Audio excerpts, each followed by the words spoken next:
The sun was a flat orange coin on the horizon as the passengers walked across the tarmac. Flight 221, a large silver bird bound for Seoul, waited under the cool evening sky. Ji-yoon stood at the aircraft door, a small, welcoming smile on her face. Her dark hair was pulled into a perfect, smooth knot. Her red uniform jacket was crisp. "Welcome aboard," she said, her voice warm and clear. She repeated the words for each person, her eyes checking them in a quick, professional way. Inside, the cabin buzzed with the quiet sounds of travel. People pushed bags into overhead bins. They settled into their seats with sighs. They took out books and tablets and neck pillows. The air smelled like clean air and faint perfume. Ji-yoon moved down the aisle with a practiced ease. Her hands straightened a seatbelt here, helped stow a bag there. She had done this 1,000 times. Her calm was like a soft blanket over the busy scene. She noticed the passengers, as she always did. In seat 9F, a woman with sharp eyes and short hair was reading. Not a magazine, but a thin manual with small print. Her posture was very straight. Ji-yoon's tag identified her as Soo-min, an off-duty police officer. Good to know, Ji-yoon thought. Helpful in a difficult situation. Her gaze moved to 14B. A man looked out the window, his fingers resting on a tablet. He was not watching the baggage loaders. He seemed to be looking at the way the light hit the wing, at the shape of it. His passenger info said his name was June. His occupation? Architect. He seemed quiet, lost in his own world. Further back, in 22A, an older man, young Gil, carefully placed a small cloth bundle on the empty seat next to him. He opened it and took out a single, well-polished stick of wood. It was about as long as his forearm. He just held it for a moment, his thumb rubbing the smooth surface. Then he wrapped it again and put it away. His movements were slow and full of care. Ji-yoon reached the front galley. Her colleague, Min-ji, was counting water bottles. "Full load today," Min-ji said. "Yes," Ji-yoon replied. "A quiet one, I hope." She picked up the interphone and pressed the button to the cockpit. "Captain Park, boarding is nearly complete. Cabin is secure." A crackle. Then the captain's steady voice came through. "Thank you, June. We have a clear night and smooth air all the way. Should be a textbook flight." "That's what I like to hear," she said, smiling. Captain Park was a veteran. His voice alone could calm nervous flyers. The final doors were closed. The familiar routine began. Ji-yoon stood at the front of the cabin, her microphone in hand. She demonstrated the safety features, the seatbelt, the oxygen mask, the life vest. Most people did not watch. They had seen it before. June in 14B glanced up politely, then went back to his tablet, where he was sketching the gentle curve of a roof. Soo-min in 9F watched every movement closely, as if studying a procedure. Young Gil in 22A had his eyes closed, listening rather than watching. The engines began a deep, powerful hum. The plane trembled slightly, then started to move. Ji-yoon took her jump seat, fastened her belt, and felt the huge machine roll forward. She watched the airport lights slide past the window, glowing lines in the growing dark. There was a push, a steady increase in power that pressed them all back into their seats. The rumble grew louder, and then the weightlessness. The nose lifted, the ground fell away.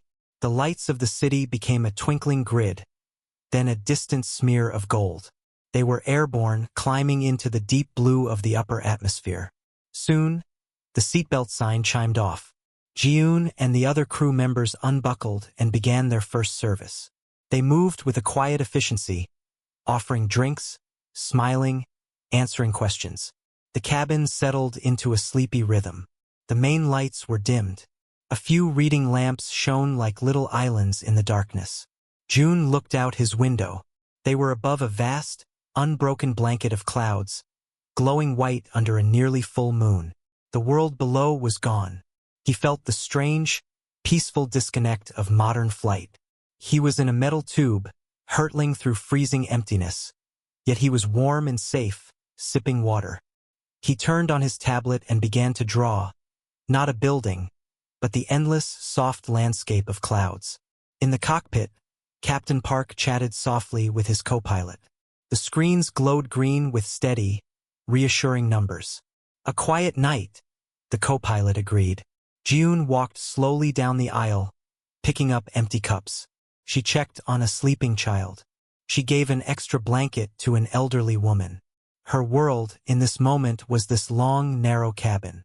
Her duty was to keep it calm, comfortable, and safe.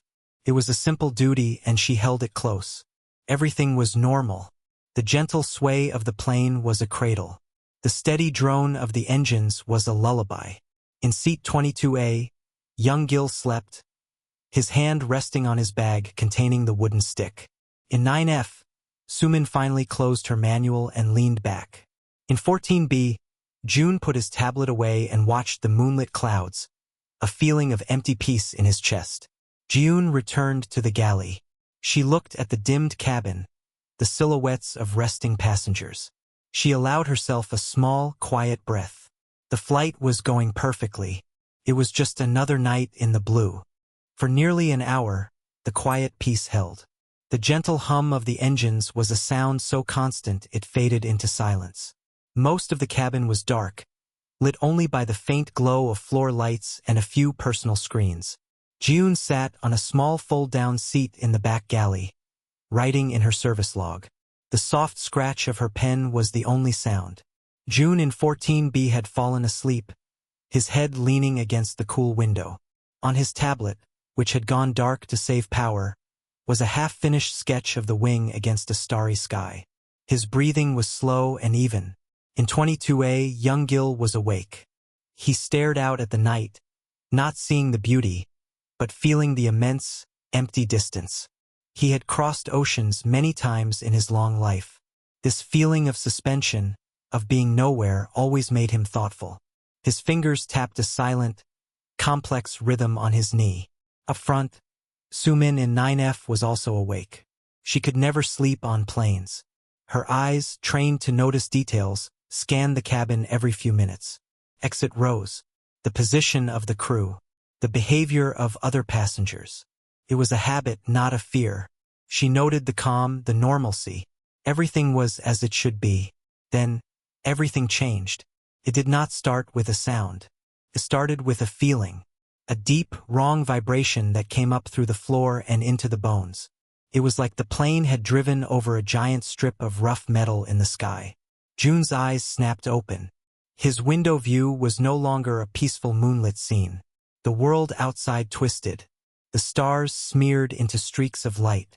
The clouds below churned as if boiling. It was not turbulence. It was as if the sky itself was tearing. The plane shuddered violently. A suitcase burst from an overhead bin and crashed into the aisle. A collective gasp, sharp and full of fear, filled the cabin. The main lights flickered once, twice, and died. They were plunged into a deep, confusing gloom. The only light now was the sickly green glow of the emergency floor strips and the flashing exit signs. The serene night was gone, replaced by a haunted, pulsing dark. The engine's steady hum vanished. The silence that followed was more terrifying than any noise. It was the silence of a great machine suddenly dead. They were no longer flying. They were falling in a silent, heavy way. A baby began to cry. The sound was sharp in the quiet. Then a man's voice, loud and shaking, shouted, "What's happening? Pilot! Someone!" June was on her feet before the first shudder ended. Her training took over. She grabbed the nearest headrests to stay upright as the plane gave another terrible lurch. She saw the fear on every face lit in the green emergency light. She saw Minji, her colleague, frozen in the middle of the aisle, eyes wide. Captain Park's voice exploded over the intercom. It was no longer the calm, smooth voice from before. It was tight, strained, but still fighting for control. "Crew, brace stations. Brace stations. We are experiencing total electrical failure and unknown interference." There was a crackle, a sound of someone else yelling in the cockpit, and then the intercom went dead, too. Unknown interference. The words hung in the dark air.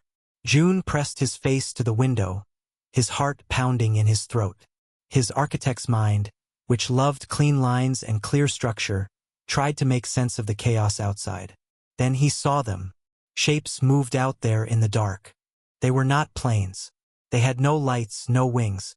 They were darker than the night, smooth and curved like living stone. They glided past the windows, silent and terrifyingly close. One of them, sleek and shaped like a giant silent manta ray, slowed. It moved alongside the passenger cabin. From its dark belly, a point of cold blue light glowed. The light pulsed, then shot out in a thin beam. It swept across the windows, across June's face. He flinched back. The light was not warm. Felt like being scanned by something dead and curious. It was examining them. Sumin saw it too. Her police mind rejected it. It made no sense. This was not a mechanical failure. This was an attack. Her hands gripped her armrests. She looked down the aisle, calculating distances, looking for anything that could be used as a tool, a weapon. Young Gil did not look out the window. He looked at the people. He saw the true terror setting in. The confusion was turning into panic. This was the most dangerous moment. Fear in a closed space was a wildfire. The plane gave another sickening drop. More cries rang out. A man a few rows ahead of June fumbled with his seatbelt buckle, his hands shaking. He stood up, stumbling into the aisle. "We have to do something. We can't just sit here," he yelled. This was the spark. Others looked like they might follow. Panic was about to break loose. June moved. She let go of the headrest and took 2 quick, sure steps up the tilting aisle. She did not run. She placed herself between the standing man and the rest of the anxious cabin. She raised her hands, not in surrender, but in a clear, calming gesture. Her voice, when she spoke, did not shout. It was a command, clear and solid, like a rock in a rushing river. "Sir," she said, looking directly at him, her face calm in the eerie light, "you must sit down, right now." She then turned her head, her voice rising just enough to reach every ear in the terrible quiet. "Everyone, listen to me. Remain seated, please. Keep your seatbelts fastened. We are trained for this. You must stay secure so we can help you." Her words were simple. Her tone was not one of panic, but of absolute authority. It was the voice that had guided people through rough weather, through medical emergencies, through 100 small fears. Now it faced the great, unknown fear. For a second, the man just stared at her. Then the fight went out of him. He sank back into his seat, his shoulders slumping. The immediate spark was smothered. But outside the windows, the dark shapes still glided. The blue light was probing, searching. The silent fall continued. June stood firm in the aisle, her own fear locked away behind a wall of duty. The first battle was won. But the war, a war against something they could not understand, had just begun. The quiet that followed June's command was fragile.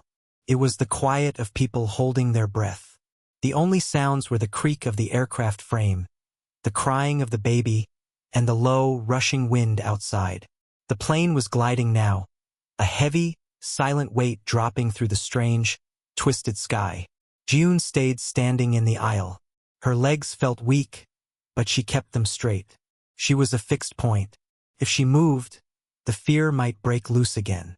She kept her face calm, looking from passenger to passenger, making eye contact. "I am not afraid," her eyes tried to say. "We are still here." June could not look away from the window. The dark, smooth ship kept pace with them. It was so close he could see patterns on its surface, like veins in stone. The cold blue light from its belly swept back and forth. It was looking for something. A terrible thought entered his mind. It was not trying to shoot them down. It was studying them. The feeling was worse than any thought of a crash. It was the feeling of being an insect under a glass. In seat 9F, Sumin's mind was working fast. Total electrical failure. No engines. Silent attackers. This was not in any manual. Her eyes darted around the cabin. Weapons? There were none. The only tools were what people carried. Pen, a belt, a heavy book. She unbuckled her own seatbelt slowly, ready to move if she had to. But she did not stand. The flight attendant's order was the only order they had. She would follow it for now. Young Gil watched the blue light play across the ceiling. He did not seem scared. He seemed deeply focused, his brow furrowed. He had seen war in his youth. He had seen fear. This was different. This was a cold, empty thing. The light felt like a tongue, tasting the air of their cabin. It made his skin crawl. His hand reached down and touched the cloth bundle on the seat beside him. The solid shape of the wooden drumstick inside felt real, felt human. Then the light changed. The blue beam from the alien ship stopped sweeping. It focused into a single, intense point on the side of the fuselage right over the wing. The point grew brighter, so bright it lit up the whole cabin in a ghastly, shadowless blue. There was no sound of tearing metal, no explosion. Instead, the very wall of the plane began to melt, not with heat, but with a strange, silent energy. The metal, the insulation, the plastic, it all shimmered like a mirage and then simply faded away, opening a hole the size of a door. Freezing, thin air roared into the cabin, pulling at everything. Paper, blankets, a hat flew toward the opening and were sucked out into the night. People screamed, the sound ripped away by the wind. The plane shook violently from the change in pressure. Oxygen masks dropped from the ceiling, swinging wildly on their cords. But worse than the hole was what came through it.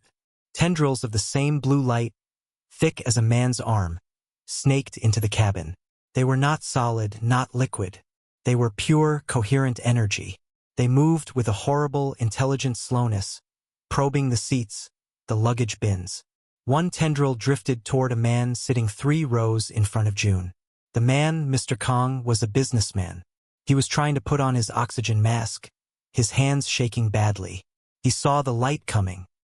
He held up his hands, as if to push it away. "No, please," he begged. The tendril touched his chest. Mr. Kong did not scream.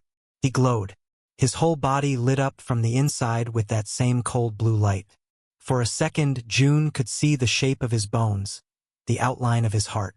Then, the light shattered into 1,000 tiny, glittering pieces. These pieces streamed back along the tendril, out through the hole in the plane, toward the waiting ship. Mr. Kang's clothes, his watch, his wedding ring, collapsed in a heap on seat 12C. He was gone, completely and silently harvested. The reality of it hit the cabin like a physical blow. This was not an attack to kill. It was a collection. They were being taken, erased one by one. Pure animal terror erupted.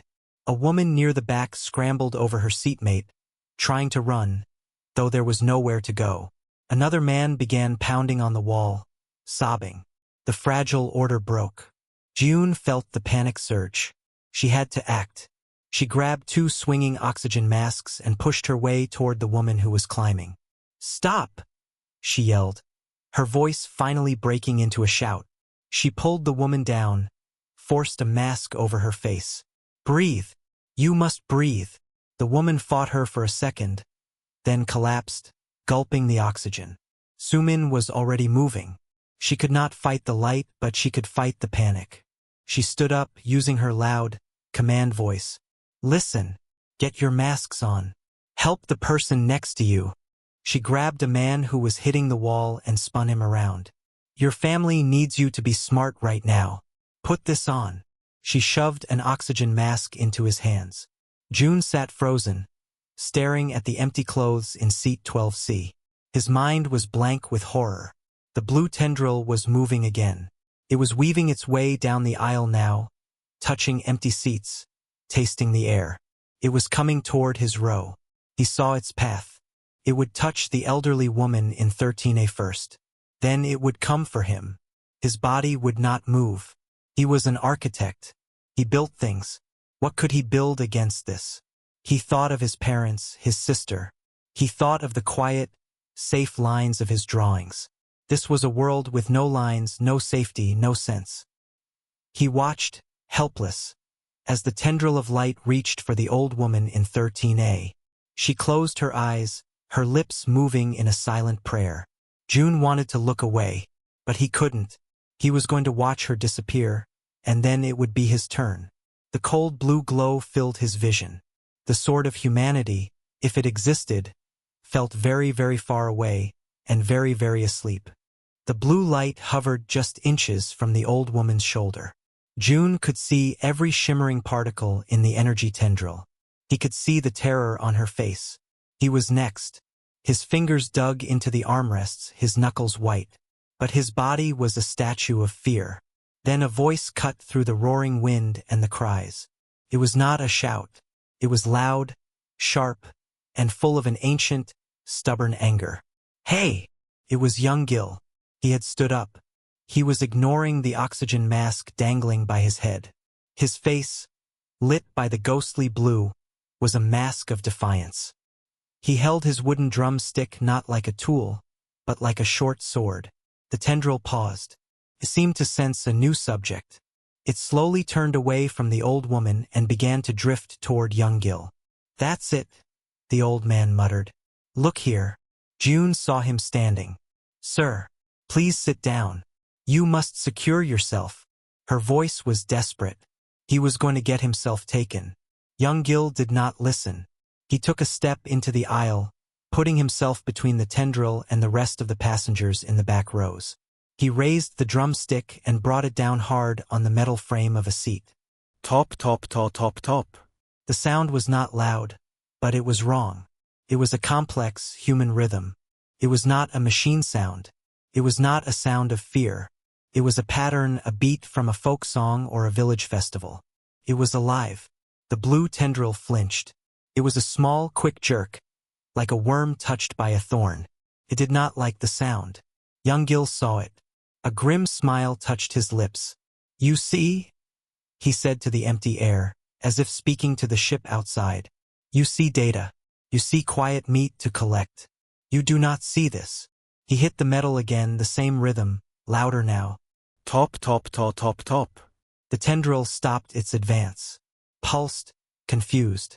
Young Gil's eyes scanned the cabin.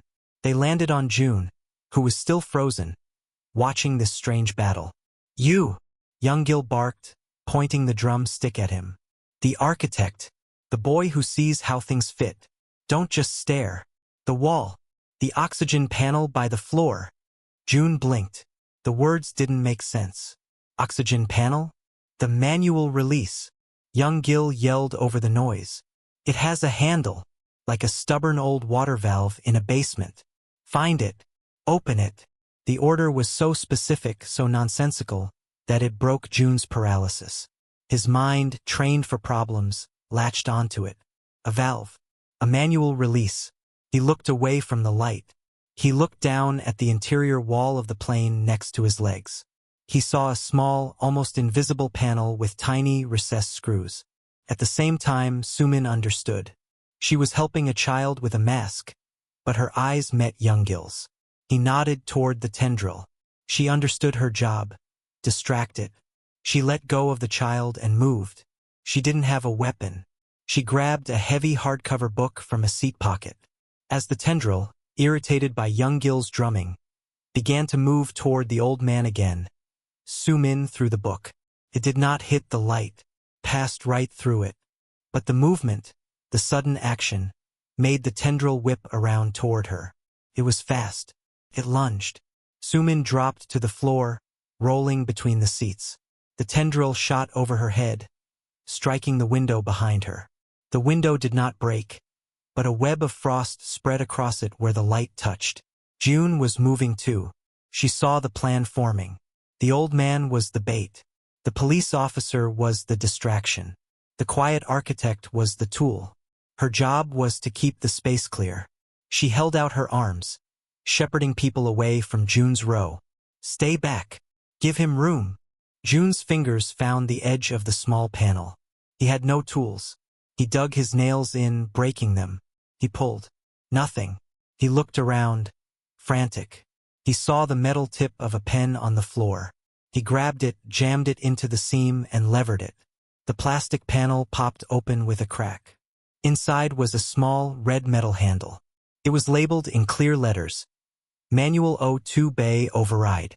It looked exactly like an old, simple valve. He looked up. The tendril had cornered Sumin against a blocked galley cart. Young Gil was beating his stick against a food trolley, the rhythmic bang-bang-ba-bang-bang echoing. But the tendril was now focused on the moving target, Sumin. Coiled to strike. June did not think about what the valve would do. He did not think about consequences. He saw a problem. The light was about to take someone. He saw a solution, the red handle. He grabbed it. It was stiff. He put all his weight into it. He was not a soldier. He was not a hero. He was a man turning a stubborn faucet. The handle would not move. He grunted, pulling with everything he had. He thought of the steady, strong hands of his father, a mechanic. He braced his feet and pulled again. With a loud, metallic clunk, the handle rotated. For a second, nothing happened. Then, from a dozen small vents along the ceiling and walls near the back of the cabin, there was a powerful, sudden hiss. It was not the thin stream from the personal masks. This was a flood. Pure, concentrated oxygen, stored under high pressure for emergencies, poured into the cabin space around rows 10 through 20. The air grew thick with it. The sound was a roaring, white noise that drowned out the wind. The blue tendril, reaching for Sumin's face, stopped. It seemed to writhe in the dense, rich air, pulsed rapidly, as if confused or in pain. Young Gil stopped his drumming. He took a deep, experimental breath. The air was sharp, almost sweet. He looked at June, then at the tendril. He reached into the pocket of his coat. His hand came out holding an old, tarnished metal lighter. He looked at the writhing, pulsing blue energy, now saturated in pure oxygen. "For my pipe," he said quietly. He flicked the lighter. The small, yellow flame jumped to life in young Gil's hand. It was a tiny, familiar thing. For a single heartbeat, it seemed silly. A little fire against the cold, alien light that could erase a man. Then the flame touched the oxygen-rich air. It did not explode. Instead, it roared. The fire leaped from the lighter like a living creature, following the path of the concentrated gas. It rushed toward the hissing vents in the ceiling, creating a sudden, fierce canopy of flame overhead. Passengers ducked, shielding their faces from the heat. But the main river of fire went straight for the blue tendril. The pure oxygen was fuel. The tendril was the target.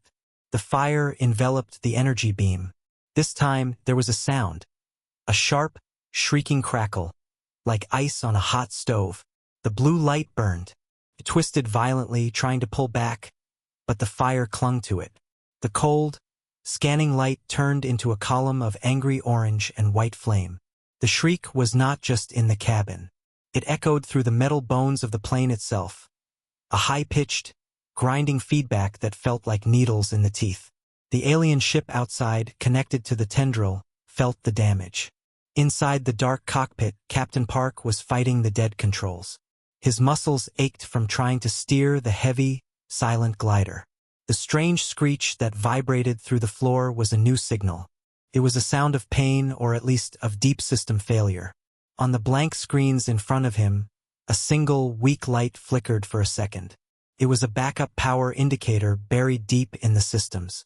He had one chance. He did not hesitate. He shoved the control yoke forward with all his strength. The plane's nose dropped sharply.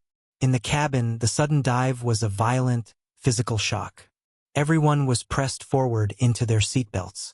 The roaring wall of flame, cut off from the fresh oxygen streaming from the now twisted vents, snuffed out into black smoke and the smell of burnt plastic. The blue tendril was gone. Where it had been, the air shimmered with heat and a few fading sparks. The hole in the fuselage was still there, a jagged mouth letting in the cold night. But the harvest had stopped. June was thrown back into his seat by the dive. He gasped, the breath knocked out of him. He saw the scorch marks on the ceiling. He saw the stunned faces around him. He had done it. He had turned the valve. The thought was simple and clear in the middle of the chaos. Sumin scrambled up from the floor. Her ears were ringing from the alien shriek. She looked at young Gil. The old man had sunk into a seat, clutching his drumstick, his lighter gone. He was breathing hard, but his eyes were bright. He gave her a small, tired nod. June held onto a seatback, her body at an angle from the steep dive. The cabin was a wreck of smoke, scattered belongings, and terrified people. But they were all still there. The light had not taken anyone else. The immediate silent threat was broken. Now they faced a different danger, the ground. She saw the fear returning. The dive felt like a fall. They were going to crash. She had to speak. Her voice was hoarse from smoke and shouting, but she forced it to be calm. Listen, this is piloting.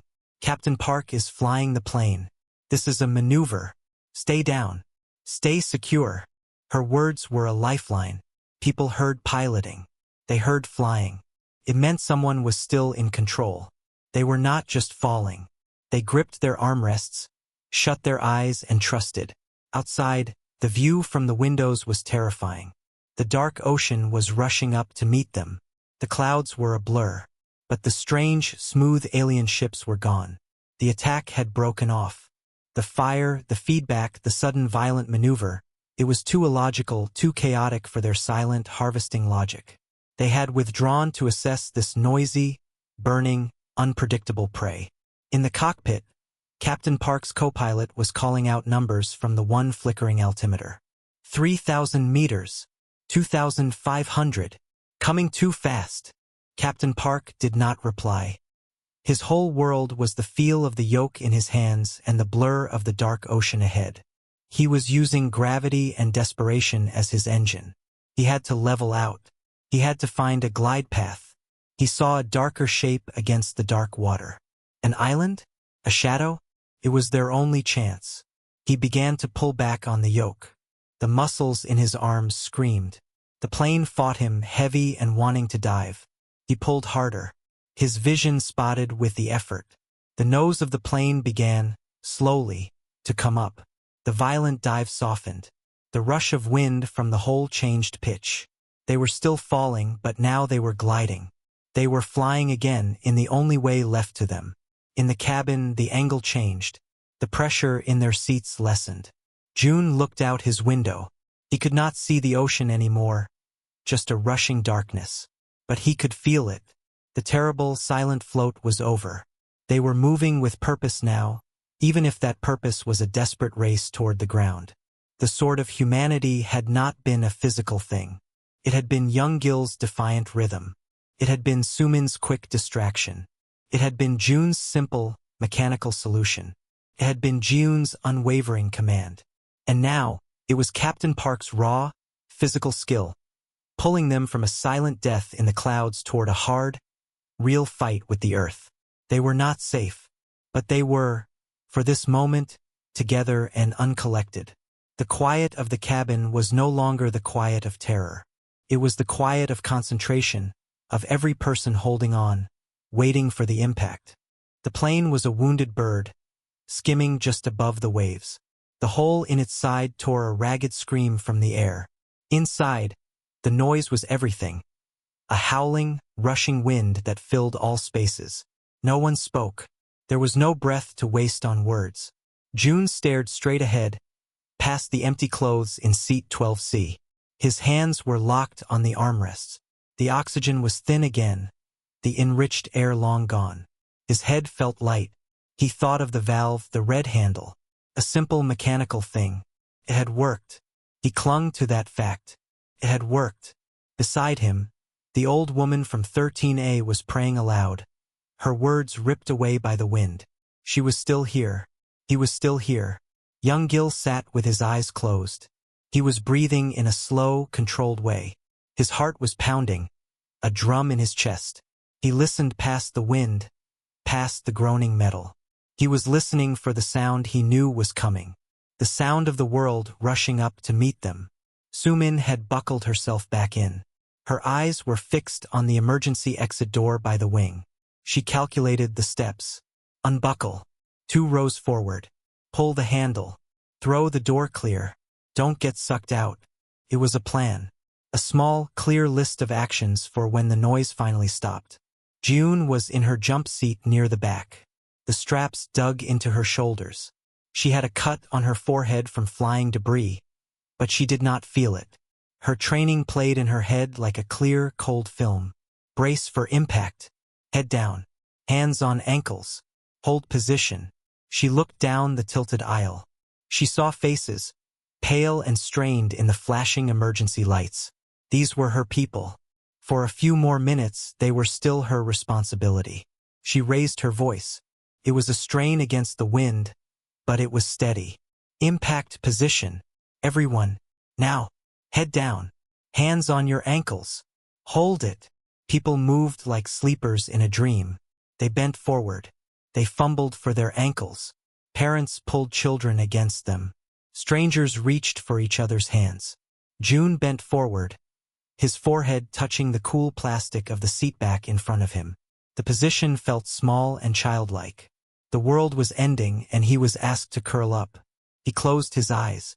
Captain Park saw the island. It was a dark, jagged shape against the slightly less dark sea. He had no landing lights, no instruments to tell him his speed. He had only the feel of the air and the fading sight of a rocky shoreline. God, let it be sand, his co-pilot whispered. Captain Park did not pray. He worked. His hands moved, making tiny adjustments.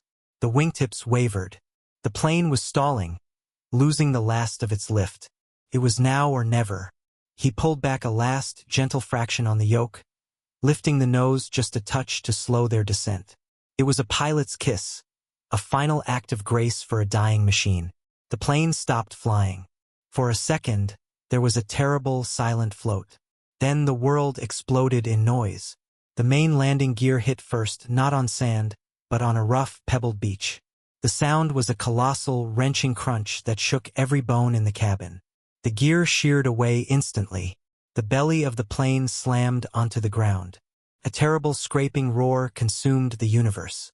The plane was a gigantic knife, cutting a furrow through rock and earth. Seats ripped from the floor.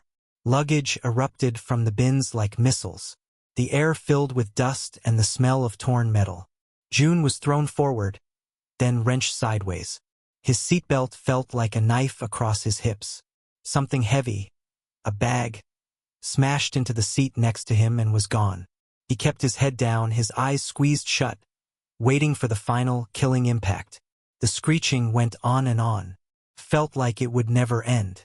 A wing caught on something, and the plane spun, groaning, throwing everyone to the left. More windows shattered. Then, with a final, shuddering lurch that seemed to push the floor up into their feet, the noise stopped. Silence. It was a thick, ringing, absolute silence. Dust floated in the beams of the few remaining emergency lights. The wind still howled through the hole, but it was a different wind now, a natural wind from the outside world. June slowly, painfully, raised his head. His neck ached. His mouth was full of dust. He looked out the cracked window next to him. He did not see sky or ocean. He saw dark, wet rocks. They were on the ground. A groan came from somewhere. Then a cry. My arm. I think my arm is broken. The silence shattered into the sounds of pain and shock. June unbuckled her harness. She stood up. The cabin was a twisted, dark mess. But it was still a cabin. The fuselage was in one piece. Her voice, when it came, was raw but clear. We are down. Listen to me. We are down. Unbuckle carefully. Do not stand if you are hurt. Help the person next to you. She began to move, stepping over debris, heading toward the loudest cry for help. Her duty had changed. It was no longer about keeping order in the sky. It was about getting them out of this broken metal tube on the ground. Sumin was already at the emergency exit. The door was bent, but the handle moved. She heaved, and with a pop it gave way. Cool, salty night air flooded in. The door fell away onto rocky ground. She looked out. They were on a narrow beach at the edge of a dark jungle. The ocean crashed 100 meters away. This way, she yelled, turning back to the cabin. Exit here. Carefully. People began to move, stumbling, dazed, helping each other toward the open door and the real, solid, terrifying world outside. Young Gil got to his feet. He found his drumstick on the floor and picked it up. He did not look at the alien hole in the wall. He looked at the people shuffling past him, alive. He followed them out, his old bones protesting every step. June finally unbuckled his belt. He stood, his legs shaky. He looked at the red handle still turned in its open position. He touched it once, then turned and joined the line toward the exit, toward the cold, unfamiliar air.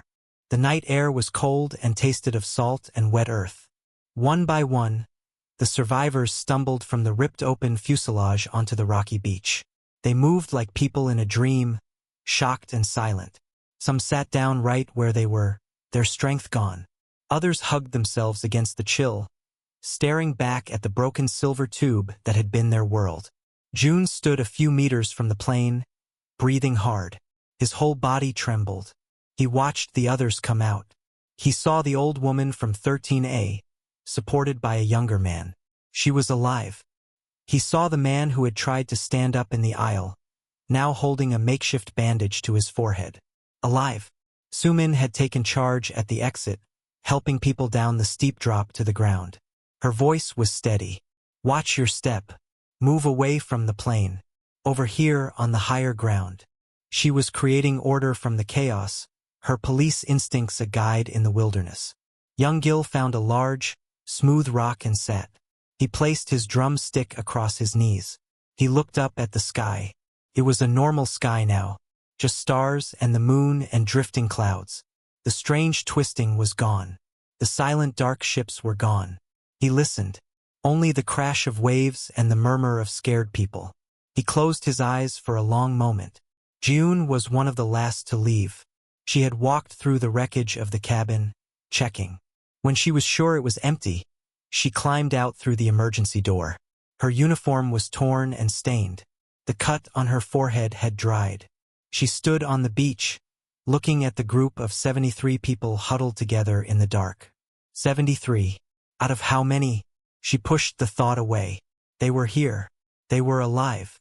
Captain Park and his co-pilot emerged from a forward hatch, sliding down the tilted nose of the plane. They joined the group. Captain Park's face was drawn with exhaustion, but he stood tall. Is everyone out? He asked June, his voice rough. I believe so, Captain, she said. He nodded, then raised his voice to the survivors. We are on an uninhabited island, I believe.